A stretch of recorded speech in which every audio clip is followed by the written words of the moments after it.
Hi, welcome to the No Time Markers podcast, Yay! episode 10.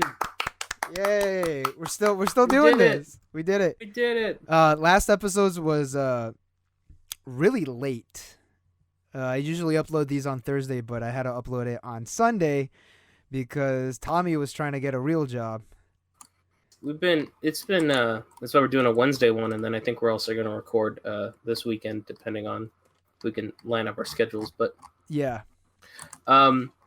we are going to, well, first let's talk about all the shit we got coming out, which I don't know if this will be out in time for when it's out, but Bandcamp Friday is this Friday as of recording, September 4th. We are dropping stuff, although if you're listening to it, it may already be out at this point. Stuff from hardcore band from Detroit, Ask. We're releasing their EP called Severed Self. Let's see. Rash Decision, the first 15 years. It is a double tape collection of power violence hardcore band Rash Decision from the United Kingdom. It's just literally their entire discography across 2 tapes. What else we got? Knife Club. We are Knife Club, members of Revenge of the Psychotronic band, Haste, a whole bunch of other bands. It's their new kind of supergroup band out from Manchester, kind of based around all of England, actually. Domestics, straight D-beat from the UK as well. We're going to be releasing their discography of all their albums, and the Endless Swarm Farsass Splits, which was a bunch of grindcore from the UK and Lithuania. So quite a bit of releases, at least on my side. And Fern, what you got coming? So I'm working. Actually, I just finished them today. The Sensations, their tapes are 100% done. I only have 21 of them, and then I finished the TYZ. I only made 12. So those are all done. Well, I made 25. One of them's a master, and I'm sending 10 to the band. So I'm only gonna have 10 because. Yeah. Again, they are from Japan. I don't want like the Japanese people to be, because I actually got like a couple Japanese people like messaging me. It's like, oh yeah, we want to buy one, and I was like, shipping's like $25. Just give me a sec. Let me send it to the band. You can buy it. Yeah. International shipping's so fucking expensive. It's bad right now. Yeah. Plus, it takes forever, and with the state of the USPS. Sorry, it's never know when it's going to get there. Yeah, Kayla actually had to ship something to Canada, and she shipped it I think 3 weeks ago. They just got it in like 2 days ago. I shipped tapes out to Disparo in Australia, and it took I think 3 months. Oh my god. Yeah, I shipped them in May, and they got them last week. So we'll see how the split. We'll see how the flexies that we're doing with them, ship. They'll probably get them sometime next year. When so when I first heard of Disparo, for some reason I thought they were an LA band. Who did you get them confused with? No, I thought they were like from like the name Disparo, like it's Spanish. I thought it was like LA, but then you kept telling me they're from Australia, and I was like, damn, that's really far. That's kind of I'd say we're kind of socially distant from Australia right now. Yeah. Wouldn't you say? We're a little socially distant from Australia. Is this your And you know what else was socially distant? I'm gonna guess this article you sent me of the UK's first socially distanced venue. Shit, that was a really bad transition. But yeah, this that was awful. that was fucking horrific. And then there's that one episode where I proud myself in all those fucking Okay, I was like, when the fuck will we ever talk about how will I ever transition to this? But whatever. Yeah. So here's the very first socially distanced concert. So this British artist named Sam Fender, which is the fakest fucking name I've ever heard in my life. That just sounds like not even like industry plant, just like what you would like name like if you need like a fake artist or something. Yeah, like a fill-in. like that's what would be like a Guitar Center if you sign up for like a loyalty rewards program. That would be the name they put on the fake cards. I was gonna say this sounds like Sam Ash Fender the guitars. Like some unoriginal person is trying to write like a music character for their shitty TV show, Sam Fender. But anyways, he must be doing something right. He played to a crowd of 2,500 people, separated in these little barricades that you see there. And you're just sitting in an office chair watching the rock show. Yeah, these chairs are they look so fucking uncomfortable. I mean, I guess you could stand for most of it, because it looks like it's on a festival ground, but nothing about this photo looks at all interesting. I have noticed. So if you're just listening, it's probably there's these little cages that seat about, I think, 4 to 5 people. They're kind of raised off the ground, like it looks like 2 feet. I think they have a staircase. Yeah, they have a little staircase going up to them, and they're just perfectly laid out in a grid. And there's just like 4 or 5 people just sitting in each one, away from each other. Some people are drinking. I think they have a table, like a small table in front of them, and yeah, they're just sitting in shitty office folding chairs, probably plastic or metal, and probably, I don't know, 1,000 feet away from a giant stage with 2 TVs to show you who's playing. Yeah, It looks just really barren. fun. If you scroll down a little bit, you see the line of people. They are not distant like at all. They're just, it looks just like a regular line. They're just there. And I'll be honest, never heard of Sam Fender. Probably never will again, but maybe this is the future. I know it's not. I know eventually if we just wait it out, literally just wait it out. What is the point of like the line of like, yeah, they're not at all socially distant? I don't like, how do these people park? How do you keep people from like not, and even then, like, your people like are going with their friend. This is just like the most like half-assed like Yeah, it's so fucking attempt at backwards. social distancing I've seen. It's like, it's not like you're proving that it's like per household. Like if you're still meeting up with your friends here, it's like whatever. It's like it's not social distancing. It's not just, what's his name? Sam Fender. Dinosaur Jr. also announced a socially distant New Jersey show, and that is going to be The same idea. Yeah. They go on sale. They're actually on sale right now. But never forget the day Dinosaur Jr. played a show. It was on September. It's going to be on September 11th. So never forget. Oh God. So September 11th. It's gonna be a disaster. Oh shit. Yeah. I'm tototally not for this. Do not do this. This is fucking stupid. Don't I don't deal with it, bro. I don't. The other thing is like how many fucking like cheesy ass fucking promoters like look at this and go, "Hey, you know what? The show's gotta go on." Like, shut the fuck up. Yeah. And there are Oh my God, I'm just setting this up. There are a lot of LA shows happening too, which is fucking stupid. Corrupt Vision got asked to play in Orange County. I just didn't even reply. Yeah, was it in the Doll Hut? Yeah, I was at the fucking Doll Hut. Of course it was. Place.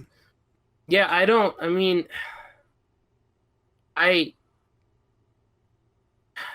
it's the only thing is like, how do you keep? Yeah, you look at the line and you look at like people in the parking lot. It's like, how do you keep people from being socially distant? I get what you're trying to do, but it's just like, I'm saying, this is not accessible to like at all any independent musicians ever. Oh, like you can't look at this and go, we're not looking at this and go, damn, we could start their own shows again. It's like, this is only accessible to like people with a lot of money and people willing to pay a lot of money to go sit in a folding chair to go watch a band from 1,000 feet away. Oh, totally, yeah. To me, it's like, at what point is it like, hey, you know what?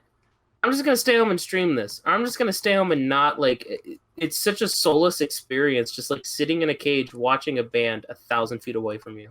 Dude, completely. And personally, I would rather just stay home and and just like maybe watch a live stream, maybe even listen to some vinyl records, maybe some cassettes. Maybe a CD or two. No, I don't know. Maybe not a CD. Maybe if there was like a day where we could just like celebrate the vinyl record, that would be pretty cool. Are you talking about? Oh, you're talking about Cassette Store Day. No, I guess we could talk about that. They found a new partner for Cassette Store Day. Yeah, so with all the burger fuckery, it was up in the air if Cassette Store Day was going to happen this year, and then Tapehead City actually came through and will be handling the Cassette Store Day dealings, at least within the United States. Although I don't think much of Cassette Store Day has never really truly been like an actual like the store part is kind of the lacking in cassette store day. It's more just, hey, let's release a cassette on this day. Yeah. It's really more what it is. And But unlike record store day, oh, it's a which big is- national holiday. Yeah. which is actually to release, music. Well, the point of record store day is it's music industry's attempt to kind of inject money into independent record stores. Mm-hmm. And a lot of record stores, for them, this is literally their Black Friday. This is their Christmas. This is like the day that they make most of their, not, I want to say it's most of their money, but this is like a very big money maker for them. Unless they buy, whatever, a bunch of records and they don't sell, this can absolutely tank a record store. Yeah, definitely, because they have to buy all of the product ahead of time. Yep. If they have one bad record store day, it can completely tank their store. Especially now, it's very important to be supporting record stores because there's a lot of them closing down. And there's one in New York, I forgot what it was called, but it's been around for like decades, like I think 20 years or so, and that closed down because they just can't stay open. Yeah, when you have such a business model that is so reliant on people being able to just go in and window shop, it's hard for people to. It's not like a grocery store where you kind of go in with a purpose. A lot of times record stores is you kind of just dig around, but when you have the limit on how many people can be in your store and the fact that you maybe don't even want to go outside for frivolous spending, it's hard. Yeah. And people might not have the extra money to spend on records on top of that. Like I could buy like a $30 Blink-182 vinyl, or I could buy groceries. Yeah, I could buy groceries. I could save that money for rent because I'm not working as much as I usually do. This year was interesting for Record Store Day, to say the least, because Record Store Day brings out a lot of people to essentially single location that's very small. In order to kind of counteract, having a massive amounts of people, they split up all of the Record Store Day drops across 3 different months. My guess is also that could also help with maybe any potential delays that happen with pressing records. But I think the big one was just to limit the amount of people wanting to come out to the record stores on those days. Yeah. It would be interesting to see if, because Record Store Day was already doing two days a year, because they had the drop in April and then they would do Black Friday. Yeah. I'd be curious to see, like, if after COVID this was a better situation for record stores of like, hey, we had 3 days of this, people wanting to come in and spend a lot of money. Yeah, and they didn't release I was about to say they don't release a lot of things, but they released over 100 things for the very first drop that they did. Yeah, and then I think they have about 200 or so left, so I'm assuming it's 100 or so for the next day and then 100 for the next. Yeah. So it is the last Saturday in August, which just happened, which we are going to talk about, and September and October. And then I'm curious just like nationwide, what is Black Friday going to look like? Ooh, yeah. I was thinking, because I'm like, no store is going to want to like advertise, like bring hundreds of people in and, and have to deal with lines and shit. I'm very curious if Black Friday is going to be, it's already basically online anyway. Yeah, but some people are gonna, some people are just gonna be like, "What's a pandemic?" and just fucking go. Yeah, that's gonna happen. I used to like we would with Black Friday we would have foreign exchange students staying at my house. Oh yeah, and they would, if they were here over the holidays, my favorite thing was to just take them to like a Black Friday day. Oh my god, why would you do that? Because it's like the most American like thing. It's the most fuck shit capitalist thing. When you have someone from like Bolivia and Japan that like don't understand, like, oh yeah, so after we celebrate, get your shoes on. We're going to the store at midnight. Papa needs a new TV. Papa, we're gonna stab this woman for a TV. A fucking TV that's probably not even gonna fucking work. Well, the other thing is a lot of these kids that we were hosting, they came from like a lot of money. Yeah. So what they would do was like, they would just spend on American products and then ship them back to wherever they were from. Really? They love spending because they would buy stuff that they couldn't necessarily get in whatever country they were from. They'd buy headphones, watches. It was a little bit before the AirPods, so the big thing was Beats. I remember Oh a yeah, couple, yeah. I had to mail out Beats for one of my exchange students to China. Dude. Yeah, they were buying like perfumes, watches, streetwear stuff, like all American goods, or what they probably thought of like of as American goods. But it was it was like, all right, we're gonna go to Black Friday, and they would buy some stuff, or but it was just kind of funny, just be like, all right, and we're at Walmart at 1 o'clock in the morning. When can you do this in Japan? When you can do this in Bolivia? Exactly, you can't. Only in America, baby. USA, USA.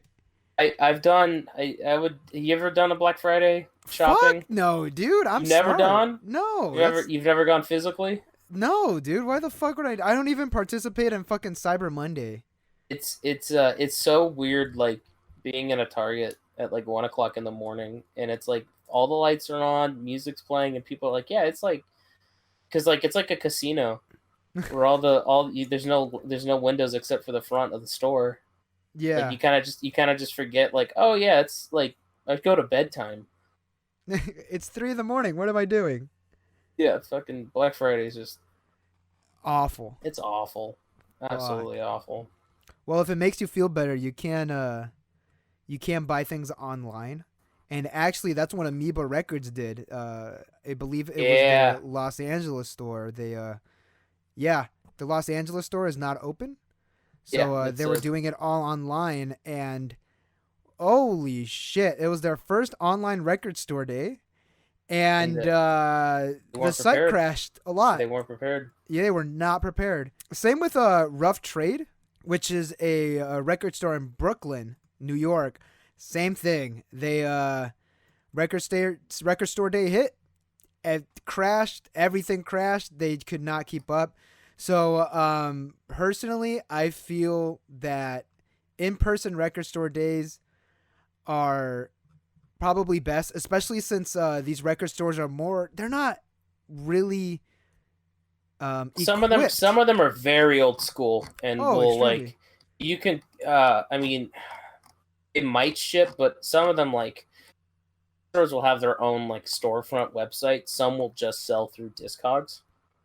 Yeah, it's pretty common for a record store to just sell through Discogs, and Discogs is even set up for like record stores. Like you could put like in like the description of your like for your use, you could put like what aisle and like shelf like a record's on, so that when someone buys it from your Discog store, you can like find just it go in your over there actual and get physical it. store. Dang. Yeah. I know that what is it? Radiation Records in Anaheim uses Discogs as their storefront. But it's the other thing with record store day though is like when you go in person, first of all, the record stores will probably have like a sale as well on top of it. Oh yeah, I know programs did for sure. Yeah, so you get like a sale on top of buying the record store records, and then while you're digging, you're like, well, I can buy this and this too. And you come out like with the you came out with the two things you wanted from the drop, but then you also bought a couple other things from that specific store. So the issue with like buying stuff online is like, well, shit, I just want to get like the two records I want really quickly. I'm not going to browse the catalog because otherwise it's not going to be in my cart, and then it's yeah, it'll sell out. It'll sell out. So like and it's not like you're gonna want to go back and be like, well, let me pay for shipping again. So it's like in person, I think is absolutely preferred for these record stores. Plus, on top of that, if you pay with a card, the business has to pay for like the card fee, as opposed like when you pay in cash, there is going to be no extra fee tagged on, because I don't think people really know it, but when you pay with a debit card, whatever business like you're buying it from, they're paying a fee to license the equipment to get that card to run. Yeah, it's like 40 cents a sale. Sometimes they pass it on to they'll be like, oh, 40 cents to use a card. Sometimes they just eat the cost. Most of the time they just eat the cost just out of convenience. Yeah. So there's a lot going on with this whole online record store day thing. But I actually got a text from our good friend Kenneth from program, and he asked if I could work Record Store Day for in And did program. and what was your response? There's a pandemic going on, and I kind of don't want to be around all of Oh these yeah. people because programs are pretty like well-known record shop. So I unfortunately couldn't do it, but then I actually went earlier today, and it sounded really fucking fun, and I was like, oh, I miss it, but I think my health and the safety of others is more important, especially in with the children that I work with. So it's Yeah. a no from me. And with my my partner, she now works with cancer patients, so it's like especially important that she does not get COVID. She has to, she's literally working with like the most immune compromised people possible. Yeah, I feel you. And hypothetically speaking, let's say that we did celebrate Record Store Say we Day. did go. What Yeah. would we have bought? What? What would we have Yes. purchased? When I went to program, I bought one thing. It's pretty much like a pre-order. It's gonna come in Thursday, which should be the day that this is uploaded, and it's actually the first record that I want to talk about. It's Pinkfong Baby Shark, the 7-inch picture disc by the label Pinkfong. So Pinkfong is a Korean. They're based in Korea. They're an animation company that does children's. Do I need to explain this? They do children's YouTube videos, and it's actually started by this dude who used to run a K-pop record label, and he pretty much admitted that he gamed the system, and he's like, I know how to make a catchy song. I know who to hire. I know how to write it. I know what to do, and Pinkfong now is a huge child's entertainment company. Company label, and whatever you want to call it. Yeah, I like it's not it's a label, but it's also like it's a media company. It's kind of like Yeah. Disney. Like they make songs, they make videos, they make Animations. merch, they make everything. So I am a childhood and adolescent development major. I have heard this song so many fucking times that I'm fucking sick of it. I fucking hate it. Whenever one of my kids is like, "Oh, this Baby Shark," and I'm like, "Fuck." So because of that, I have grown to love the song, and this comes with the original Baby Shark, a Jaws remix, which I don't know what that is. Jaws, like the shark. Jaws, but it also kind of looks like jazz. So I don't know. We'll see, we'll hear. And then there's Baby Shark 8-bit version, so we get a chiptunes version Oh, of thank Baby fuck, Shark. Yeah. And Thank then there's fuck. Baby Mermaid Shark, which is oh my god. So there's 1,500 of these available. So program actually sold out of these, but the thing is like they only ordered like 5. And one of them was supposed to be for me, but they sold everything. But the next shipment that they're getting, because they're getting another shipment of these 7-inch picture discs, I paid $12 for this. Oh, So Jesus this is Christ. the yes. But look at it. Look at the little picture. Look at him. It's so cute though. Yeah, it's just his It's just a the shark face. pictures. Yeah, it's just a shark face. Just a shark face. Yeah. That's So, adorable. So yeah. What is yours? What is yours? my if I had money and you know the desire to go out would be the clipping with Christopher Fleeger double live LP. Quantity of 500, which is that's not even enough for like every store to get one. Oh yeah. So what's kind of interesting about this record is it's a live album. Is a noise rap trio with the main MC is David Diggs. If you don't know who he is one of the writers and actors of the Hamilton musical. Clipping was his kind of music group before doing all that, and I've been a big fan of Clipping for quite a while now, to the point of we actually got Clipping to be on one of our old compilation albums years ago. They're super abrasive, and David raps so incredibly fast. It is insane. But this is a live album. But the kind of the twist to this is they didn't record the band. They would like put the microphone like in like the bathroom or like in the ceiling. Oh, they would like oh yeah. they would like tie it to like roadies and shit. They would like hide the microphones all over the whatever venue they were playing in. What the hell? And then this is like compiled of all of the music. This is compiled from like all of like the different recordings they have. So it's like a part musical like field recording, part live album, part tour album, part like music concrete. What the hell, dude? What is? And it's a picture disc. Yeah, On top and of it. it's So is this cover? Is this like actually the cover? yes. Dude, this is literally the fucking amoeba thing, dude. What the fuck? It's an That is amoeba. so funny. Yeah, so it's a knowing clipping, you're like, that's what they would do. That's absolutely what they would do. Yeah, that's some shit. That's some fuck shit right there. Oh, yeah, that's so fucking cool though. You listen to it and it's like it's not as awful as you think it would sound. Yeah. But it's got a lot of like feedback, a lot of just like you hear people talking, you hear it's something. It's an experience. Clipping is definitely one of my favorite live shows. Didn't they win like an award of some sort? Did they win an Emmy? No, it wasn't an Emmy. They won like something weird. Hold up, I gotta look it up. They won a science fiction award. Yeah, they did for one of their albums, didn't they? Yeah, that would be for Splendor and Misery, which was a great concept album. It was about it was taking place in like the future, and it was about a slave on a spaceship. And there's like the whole album is like just about like the kind of the experience he's feeling as like being a slave on a spaceship. Oh, And yeah, I'm seeing it right now.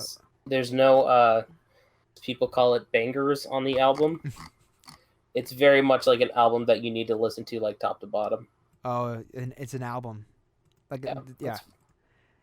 That's So it won a Hugo Award for Best Dramatic Presentation Short Form. That's crazy. Yeah. Do you think Vision could ever write like something like that? What would we write a concept album on? What would we write a concept album on? I don't know. Fucking eating Munchie Meals or something. I have no idea. I don't think I'm like big brained enough to write a fucking concept album. Trapped in the Drive-Thru, like the Weird Al song. Oh, it's already done. We don't even need to fucking do it. What else were you looking at for Record Store Day? So, you know how much I love my fucking difficult math rock and post rock and everything. So Slint, this is a 12-inch vinyl of only 2 songs. Breadcrumb Trail, which is the first song off of Spiderland, which is Slint's most well-known album. Yeah, it's 1500, which I actually did see this at Program. They still have I think like 3 or so, but this is like an original mix of the song. But yeah, that's pretty much it. It's a great fucking song. Slint is an amazing album. I got my little brother into Slint, and every time I like leave my room and walk by his, I just hear him playing fucking Nosferatu Man on guitar. That's literally all he plays, like nearly all day. It's fucking annoying at times, but goddamn, that song is sick as shit. But Breadcrumb Trail, great song. Slint, great band.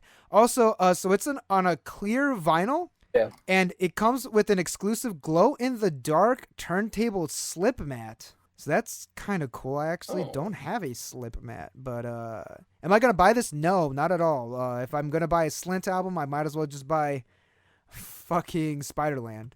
The actual album. Yes, get the actual album. Get the rest of the songs. This one is the one I was looking at next, which I was very surprised that this pressed, but love it so much, is the Denzel Curry Bulls on Parade single from when he did the like a version cover, which that got shared all over the place. And it was like everyone was like so surprised that like Denzel Curry like could sing like that. And I was like, have you guys never listened to his music? Like it's so punk influenced that it's like, oh, of course he would. Like, you listen to it, like, yeah, of course he would kill it. He's from Florida, right?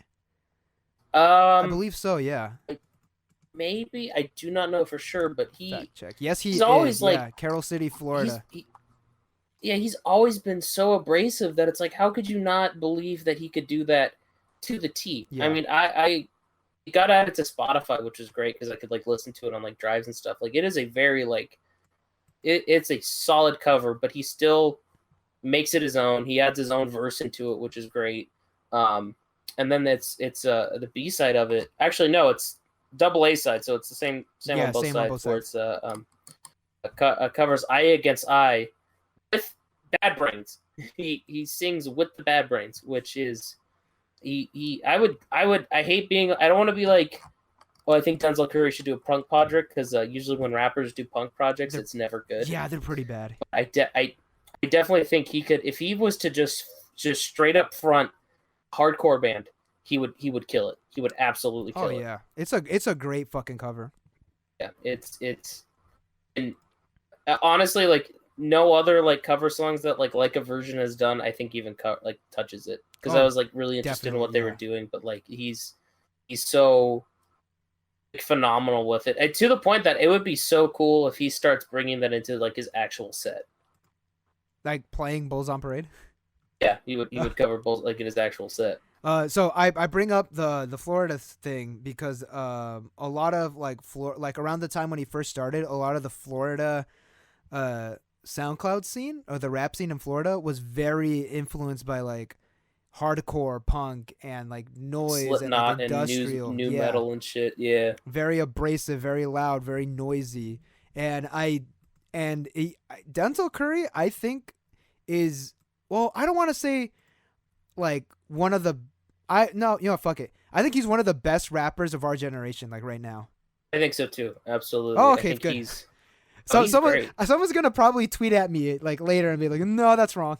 But I absolutely think he's one of the best rappers of our generation. I think he has a great head on his shoulders. I think he's a great performer. And this isn't even just like, I don't want to sound like, like rap music bad. I can actually understand what he's saying, but it's just like he's so unique and so energetic, and his music is so engaging, and he set himself apart from like so many different rappers within like that scene. Yeah, definitely. He like it's funny like listening to like, it's cool hearing like rappers like rap over like Slipknot samples, and like when Lil B rapped over fucking Toxicity. Is that cool? I don't know. I just think it's just like, I just love like, I like grew up listening to that music, so it's like it's interesting hearing that music now sampled, and like it's like becoming new again, because it's like you always hear hip hop and they're sampling like music from like the 60s, 70s, and 80s. It's interesting now that it's like, oh, I'm actually hearing like something that I'm familiar with. Old. Yeah. It's old enough now that this is being sampled, so it's cool to see that. Yeah, I know what you mean.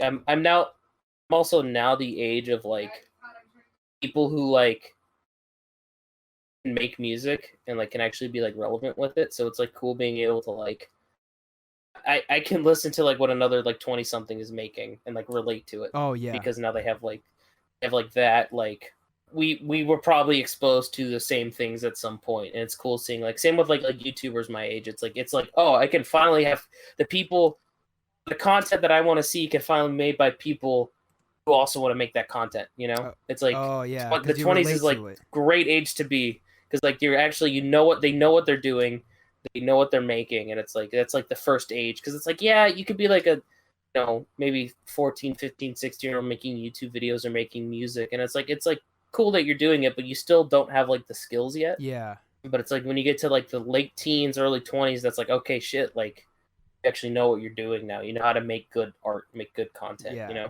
You like jazz, Tommy? I like jazz. I will give you my answer of, I took 2 jazz history classes in college. I can very much appreciate it, but as soon as I start to talk to people about jazz, I'm like, oh, I don't know anything.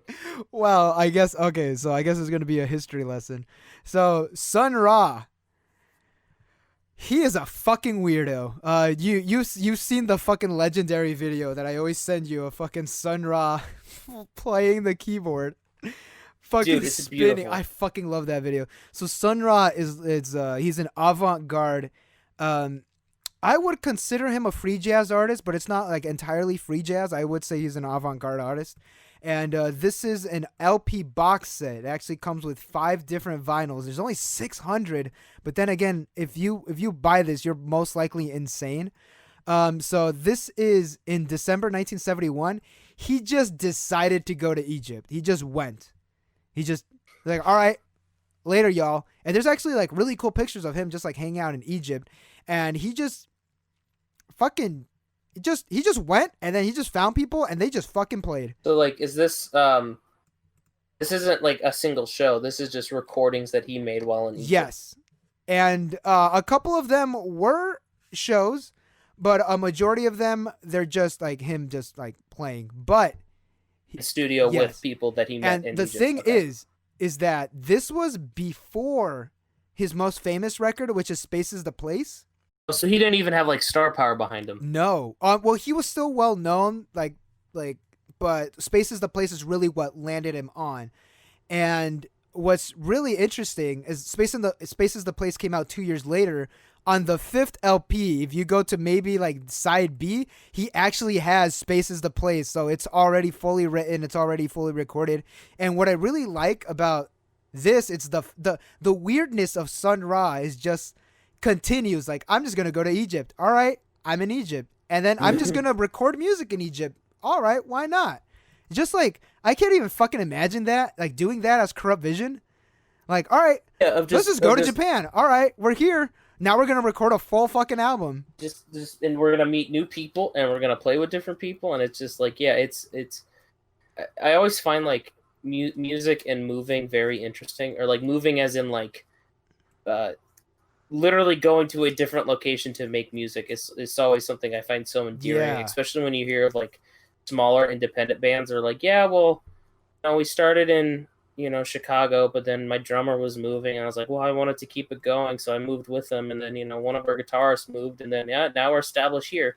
Like, I always find when bands make a move very, I don't want to say cute, but it kind of like, fuck, you guys really cared about this. Bomb the music industry when they were recording Get Warmer. Jeff Rosenstock moved to Georgia, and they recorded their whole album there. And actually, friends of the podcast, Infinite Signal, they moved from Chicago, I think. They're probably going to get mad at me for saying that. I think they're from Chicago. I could be extremely wrong. They moved to Fullerton or Irvine, and then they moved down to San Diego. All of them. Yeah, all of them moved to, all three of them. Wow. Oh, that's so cool to see. Our They Brothers did that. They moved from from Sacramento to Sacramento to Seattle or Tacoma. Also, Olympia, wherever it is. Also, I am wrong when I said that he recorded an album or recorded a couple albums. He recorded one album, did 2 live albums, recorded 2 extra albums, and just never released them. That's what I love so much about jazz, that it's just like so, because like with punk music, well, okay, the thing is, like, if you're a professional musician, all you're doing is writing and recording. Yeah. Like, and you just have archives of just shit. Like, you know how much Prince music we'll probably never hear? You know how much David Bowie will never hear? Absolutely. You know how much Michael Jackson? That's all you do. You just demo, record. You get to the point where you have so much money that like every studio will just be like, yeah, or every label will just be like, yeah, just record, whatever. Just give us whatever. Like, you'll have. But again, I can't even imagine doing that with fucking Corrupt Vision. Also, hold up, let me double check. Let me see if all the songs are different. Yes, all of the songs on all 3 of these LPs are different. So he fucking recorded 3 albums worth of music in Egypt, not even released 2 albums, released like just 1, and then just did 2 just live albums. I'm gonna spend money to go to Egypt to record music and not even release not even release it. Do you think it's because he didn't like it, and then this is one of those because now he's passed away, and it's the label can just be like, all right, we're just gonna release this? Is Sun Ra dead? I don't think he's dead. No, yeah, he's dead. He's dead. Oh, he's hella dead. I thought he passed away. Dude, he died like a couple like a month after my birthday. When you were born? No, like a month after I was born. Oh. That'd be fucking crazy. I'm the reincarnation of Sun Ra. I was like, all right, Tommy, I'll catch you later. Well, next podcast, I'm in Egypt. But yeah, this is interesting. This is fucking crazy. I'm not gonna buy it because 5 LPs is probably fucking expensive. Very. Plus, it's only 600. There's enough jazz freaks. Yeah. This is not. I mean, I like Motorhead. Not like a hardcore fan, but I just find Shape stuff cool. I would never pay for one. I would never like pay like to get like a shaped record. Oh, They're like crazy it's a expensive. shaped picture disc. I have one shaped record in my collection, and it's of a giant avocado. Oh, what record is it? Uh, um, Bobby Funk avocado stains. Very fitting. I like Ace of Spades. That's a good song. You know, it's a. This is to me the other reason I picked this. This is like the antithesis of like Record Store Day to me. It's just picture discs. Just shit. Just shit. Look at this. Just this. Just shit. Just that's that to me is like this and like the Cheech and Chong like marijuana leaf they did last year and the year before. To me, that's just like that's Record Store Day. It's like it's no new music. It's not even like a live album. You know, it's not even like it's a live version or an unreleased version or a demo for it's just Ace of Spades on a spade. That's it. That's all it is. That's it's like it's Motorhead. What can you possibly say about it? You know, Ace of Spades is a good song on Guitar Hero. That's my favorite one. It's a good 4,000, dude. This is gonna crowd record stores like for sure. Oh God, I'm expecting Program to keep the handful they probably got. Coolish, you know, looks cool. Shaped vinyl's cool, but it's just there's I have no things like that's some shit you would only see on Record Store Day. Like no independent band will ever fucking do this. Yeah, and it's like this is like, and not even like not like major bands will do like shaped singles sometimes, but even then this is just like this is Record Store Day in one this, or like if it was like a live album or a demo, that's Record Store Day. All right, here we go. I'm gonna take 2 albums. So the first one is this right here by Soul Jazz Records, which sounds like a record label that I'll be into, honestly. Like some dumb shit that I'll be into. There's 1,000. It's a 7-inch vinyl box set. So I'm a sucker for funk and soul. So that is actually sandwiched in between a bunch of other words. So Brazilian funk and samba soul. I'm interested in that. I don't know any of these artists. It's 5-7 inches. All tracks are digitally remastered. It looks cool. Like this like I'm super into like weird, obscure music that was never available in the United States. That's why I really like Light in the Attic Records. They do a lot of stuff like this as well. But yeah, this just looks cool. Am I gonna buy it? Probably not. I'm gonna stream all of these artists though. All right, so and I'm just gonna do this one super quick too. The Cure, 17 seconds. It's actually getting 7,500. So, and again, there it is. Fucking picture disc. This is Record Store Day. This is just a picture disc of one of their albums. Yep, it's their second album. So their first album. Three Imaginary Boys. That was more kind of like new wavy indie rock. Like it's all clean. There's no distorted. It kind of sounds like really early emo, and I super dig that album. But this record, 17 seconds, is when they went full goth rock, and this record is so fucking good. And it is kind of cool that it's a picture disc, but it's a picture disc. I probably won't buy it. The packaging's really cool in it because it's a picture disc, but it's still like within the sleeve, so like it's not just the picture, like it's not just the vinyl, it's also like the full record, and then the picture just makes up the whole record. That's a really cool way to do that. And album's great.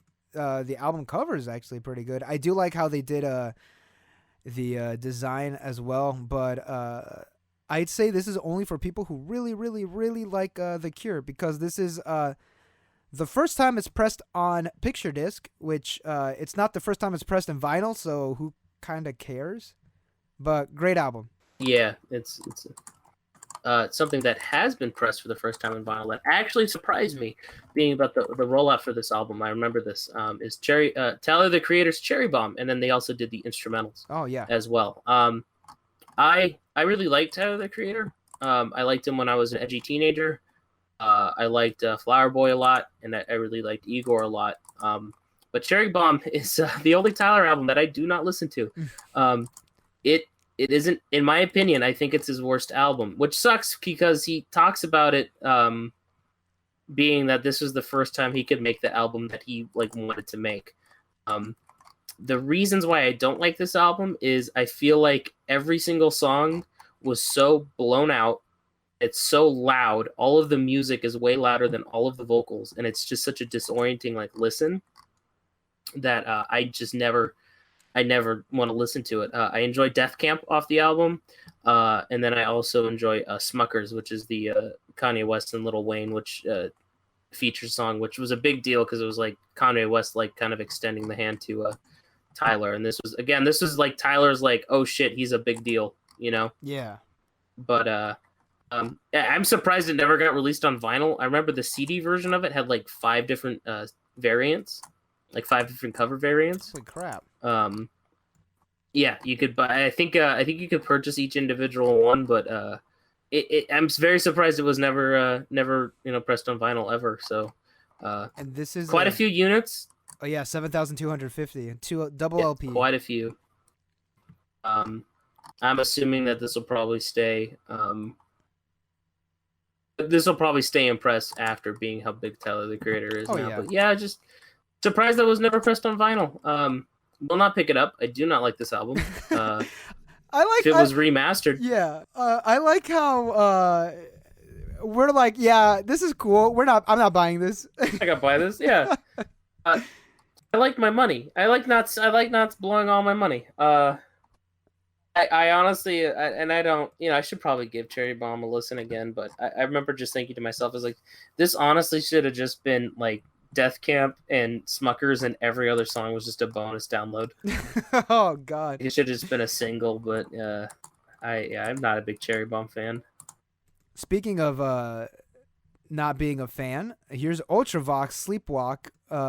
That's actually a really bad transition because I fucking love Ultravox. Their first 2 records are amazing. Have you ever heard of Ultravox? I have not heard of Ultravox. What do they play? Oh, they're in like very early pop punk band. They started in like 76, and they released their first record, which is what is it called? It's just Ultravox, the self-titled, and that and their second record, Ha Ha Ha, are 2 of like the fucking best power pop punk records of the 70s. Like hands down, like I would say they're slightly better than this year Elvis Costello. I'd say it's better than Elvis Costello to me personally because it's very, very fucking punk. But then the singer left, they got a new guy, and they went super new wave, but like extremely new wave. Like this came out in the 1980, and this single here, Sleepwalk, I would say kind of kick-started that whole like extremely like radio-friendly new wave scene because it's very bright. There's a lot of synths, and I do not like this song. Really? I do not like it. I really like it a lot better when they really didn't use the keyboards so like up front. But those first 2 Ultravox records are like 2 of my favorite of the 70s, just like of that entire decade. But as soon as they transitioned to the 80s, holy shit, no thanks, I'm good. I feel like Chris, if he's listening to this right now from Program, he's gonna fucking crucify me next time he sees me. That's something he'd be like, how you don't know about this band? I'll be like, I don't, Chris. Yeah, I don't. Like, oh, dude, I do not like their super 80s stuff. So this obviously 100% without a doubt is gonna get a pass from me, like fucking everything else. But I just wanted to talk about Ultravox. They deserve more respect. They deserve more credit than what they are not given, honestly. Now I'm gonna send you something right now that I think definitely will want to put on our coats and brave that October chilliness for just a little unknown rapper getting a 7-inch. What? He's getting a 7-inch of My Name Is and Bad Guys Always Die. This is a future release here. Yeah, it's coming in October, and I don't know why this needs to exist. I know My Name Is one of his more popular songs. I know it's the song that a lot of people look at and go, fuck, bring us back Slim Shady. Fuck, yeah. What is this angry ass shit? Like, the people, they love the jokey Eminem, and when he's like serious and brutish, it's like kind of lame. I think people are like finally realizing that Eminem has kind of always been lame. Oh, like finally, Yeah. took him a while. I'm looking at the The Discogs for Eminem, and My Name has been pressed so many times as a single, but this is the first time it has ever been on a vinyl. 7-inch. Oh, Oh, it's been a vinyl before. it's been a 12-inch maxi single for like clubs, What? but What's the point? Oh, obviously for the clubs. Yeah. Okay, gotcha. yeah. And then I don't know. I'm unfamiliar with Bad Guys Always Die. Is Oh that a well, new song? do you want me to tell you what it's on? Song? Do you want me to tell you? No. You don't want me to tell you? What is Bad Guys Always Die? What is it Okay, on? hold up. Let me double check my facts. All right. So I am correct. So Bad Guys Always Die is a song No. off of the Wild Wild West soundtrack that had the legendary Will Smith, who Eminem again dissed later. Like Will Smith doesn't need a cuss to sell records, but I do. So fuck him and fuck you too. Yes, that Will Smith. Yeah, Is he on Bad the Guys track? Always Die. No, he's not on the track, but Bad Guy Always Die. Dr. Dre and Eminem, 1999. The Wild Wild West music inspired by the motion picture. So this is just like, to me, I know I said Ace of Spades was the antithesis of Record Store Day. This might be the most under, like, just half-assed, Unnecessary. unnecessary, just like it's not like it's like My Name Is and it's a remix, or it's not like it's a picture disc. It's literally just, we're just gonna press 7-inch with 2 Eminem songs. This does not need to exist. This does not need to be clogging up plants. But you know what? People are gonna go. Do people care about Eminem? That like, do like hardcore music listeners, like vinyl freaks, do they care about Eminem enough for this? I want to say no. Cause I feel okay, like- I what's feel what's like your Eminem average has- Eminem fan? Mountain Dew drinking military brat. All right, you think they like vinyls? You think they're vinyl nerds? Like Yeah, you I don't and know who this is. I guess ironic, because like My Name Is like his fun song, but this is just dumb. And even the album art's like not even that great. Yeah, it's It's just like- the fucking like it's- the "Hi, my name is" like like the- sticker. It's a sticker, which is like, I know that was like a part of it, but like the fucking Record Store Day logo is like taking up most of it. This is unnecessary. Okay, well, I remember a couple podcasts ago. I forgot who we were talking to, but you did mention that unnecessary movie soundtracks being Oh, pressed. boy. Yeah, and there's actually a lot of movie fucking soundtracks. Well, they're the being- easiest things to press, because it's like, oh, people like this cult movie. They'll spend $20 to listen to the soundtrack once. Yeah, and like, I do want to go into future releases, but I'm gonna keep those until we actually when we get there, because again there Okay. are gonna be 3 more. But super quick, What drops I it? do not want to talk about this, but I just do want to let you know that Britney Spears is getting Oops, I Did It Again. That is coming on a 12-inch vinyl. It's a remix and a bunch of B-sides. Yes, I'm gonna buy this. Again, antithesis of Record Store Day. I mean, this is this is what you expect. At least this is like new stuff. Not new, but like it's not unheard. new. I mean, I guess it's a remix, but whatever. I guess like, well, it's kind of funny because it's funny is like even the original's not on it. Yes, that's what I was. Again, let's not get into it. We'll get there when we get there. But this album, again, nothing new. Chamberlain Waits. Holy fucking shit. The Menzingers are one of my favorite, like, I guess you'd call them pop punk bands. It's just like favorite, like, rock bands. Like, this album here specifically, Chamberlain Waits, is fucking phenomenal. Like, it is so fucking good. It is like one of my favorite records of the I think it came out 2009, right? 2010. Yeah, it came out in 2010. This record is so fucking good. I love the description for it, that it's like buy it and pretend like you're into him the whole time.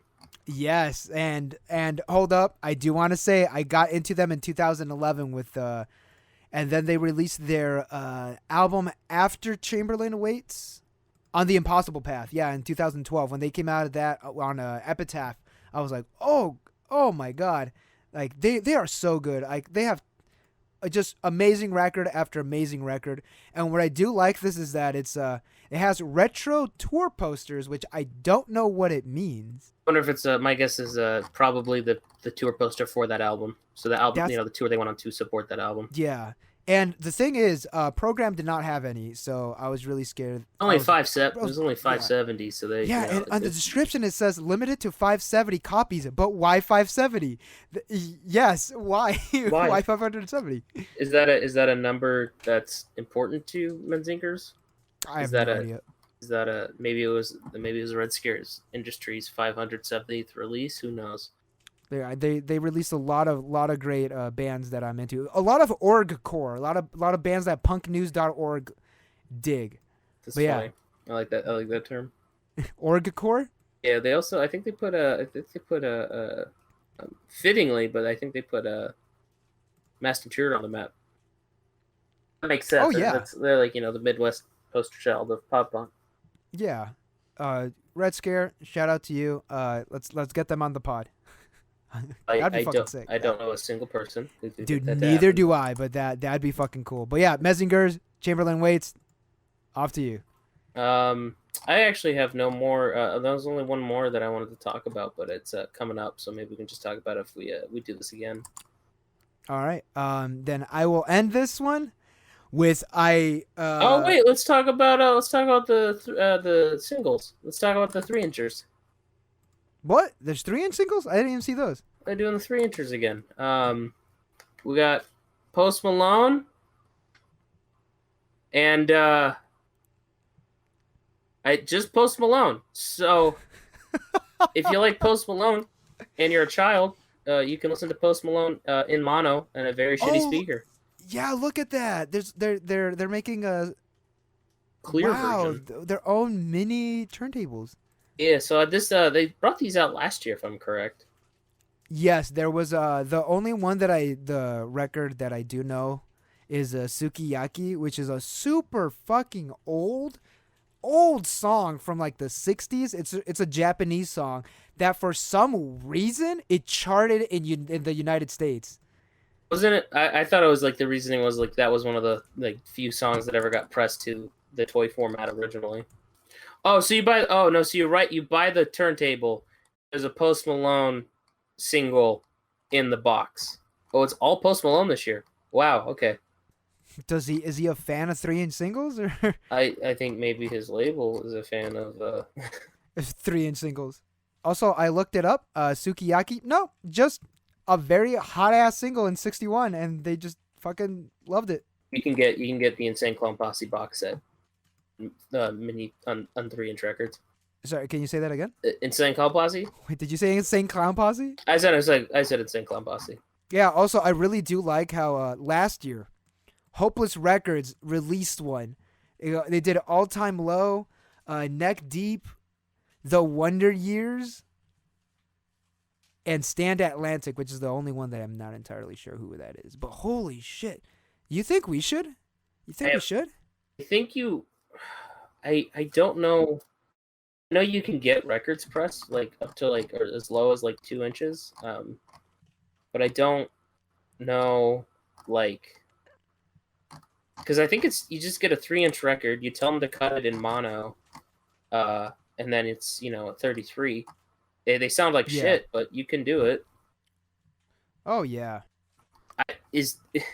How the other thing you should probably look at is how many of the mini turntables exist. And kind of figure out, like, it's kind of like with video game consoles. Like, how copies of E.T. and they did Atari 2600s? Yeah, I don't think you want to do that. So, let's talk about the last one. Last record. It's, I think I sent it to you already. Yeah, it's various artists, Soul Jazz Records presents.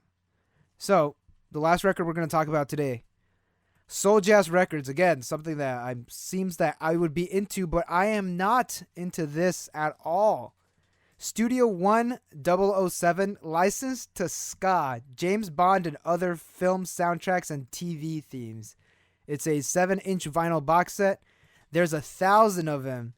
And, okay, so, you know me, Tommy, and I'm sure a lot of people listening to this know my thoughts on ska covers and the current state of ska. I fucking hate the current state of ska. I don't like how ska's pretty much a joke, that all we have to do is make a cover so we could be fucking cool and shit. And it's just, there's just a lot of, I personally hate ska covers as much as I hate metalcore covers of pop songs. It's the antithesis of like everything we hate about like the ska punk currently. Yeah, it's soulless. It's shit. So shit and soulless. So the reason I put this record in is because ska's been shit for years. Like fucking, look, we got fucking the Scotalites. We've got the Wailers. We got Lee Perry here doing ska covers of, dude. Soundtracks. Like, yeah, from fucking movie soundtracks. It's like, it's okay. I think Bowling for Soup is one of the worst bands ever created because they're literally a cover band. Yeah. I fucking hate covers. And I hate it when bands just fucking, their entire career is based around covers. Yeah, and I don't want to say that like the Scotalites or the Wailers or Lee Perry are popular because they did these covers, but I feel that ska has been terrible for years, and this is proof of it. They've been making shitty ska covers of everything since forever. It's just part of the genre. It's part of the genre. If I never have to hear a ska cover of a pop song again, it would be too soon. Well, and on that fucking downer, let's call it here. Call it No Time Records, at No Time Records OC on Instagram, notimefurfun.bandcamp.com, at NTR Pod on Twitter, at No Time Records OC on Twitter, at No Time Records Presents.bandcamp.com, No Time Records OC on Facebook, Bandcamp Friday, putting out a bunch of shit. Buy stuff. New Onus Not LP. Fastcore from no one's gonna be listening at this point. Brand new brand new LP. They all stopped listening after I said fuck ska. Yeah, Fastcore from the United Kingdom out sometime in November. Corrupt Vision Disparo Split Flexi out sometime in November. God, I'm trying to think of anything like super far out. That's it for now. I had a call with someone important today about pressing a record that I'm very excited about, so we will probably tell you guys about that later. So with that, have a good one, everyone. We'll talk to you soon enough. Yeah. Also, I know we've been shitting on like all these records and stuff, but support your local record store. Yeah, no, support your local record store. There's a lot of cool stuff that comes out on Record Store Day. Every day should be Record Store Day. No, seriously, your local record stores are absolutely hit hard as bad as every other industry that involves people needing to show up. Record stores are usually always the soul of live music in your community. So make sure you support your favorite shop. Shout out Program, shout out Moldy Toes, shout out Plant Power, Power Plant, and shout out Resurrection Records from Washington for supporting us, being the only brick and mortar stores that we carry stuff in at the moment. So thank you guys for that. Buy records if you have the means, and that's Record Store Day 2020 Part 1. Part 2 is coming soon. Speaking of Plant Power, do you want to go get some socially distanced Sonic? I'm down. You want to share Coney Island between our cars? Nah, fuck that. Let's go get a munchie. That's actually what we're gonna do. Good.